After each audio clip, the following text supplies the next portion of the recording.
जो जितने भूतपूर्व सैनिक हमारे होते हैं उस ग्रुप में हम जुड़ते जाते हैं। जैसे कोई भी किसी की आपदा, चाहे वो सैनिक हो, चाहे उनके सैनिक के गार्जियन पेरेंट्स हो, या फिर इसके अलावा भी किसी तरह ऐसा अगर अन्याय होता है तो उसके लिए संगठन हमेशा ये हमारा एक्टिव रहता है। और आपको कहीं ना कहीं आपको ये संगठन आपको जगह पक्का मिलेगा, चाहे कलेक्टर कार्यालय में हो, चाहे ओएसपी साहब के यहाँ पे हो, कोई ना कोई आवेदन लेके पक्का खड़ा रहेगा।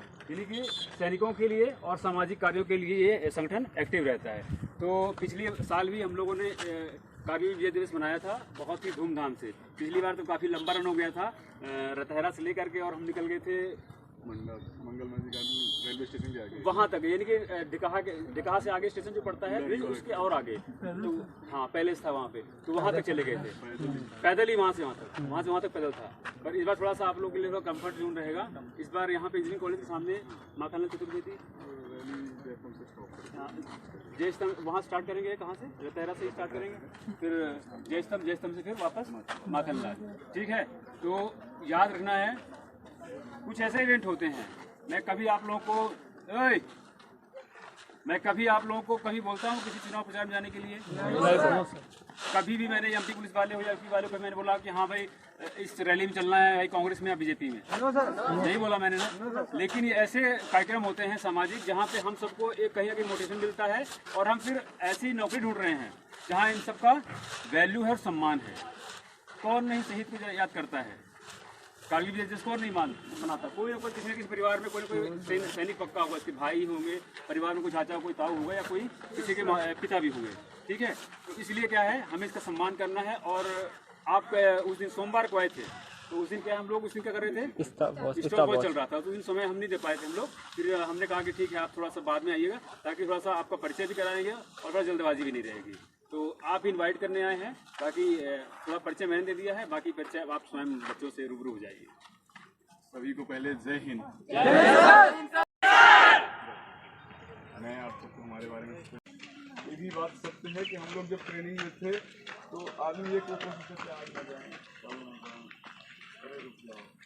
लेकिन वहाँ उस्ताद रुकने नहीं देता था।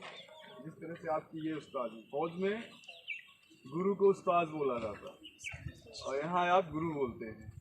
यस सर, है ना? Yes sir. उस्ताद जो कहता है उसको फॉलो करिए, बस जिंदगी आपको आगे बढ़ाएगी। स्कूल में टीचर बोलते हैं हम जो पढ़ाते हैं उसको पढ़ो, ग्राउंड में उस्ताद जो बोलता है उसको फॉलो करिए, बस आपकी कामयाबी को कोई नहीं रोक सकता।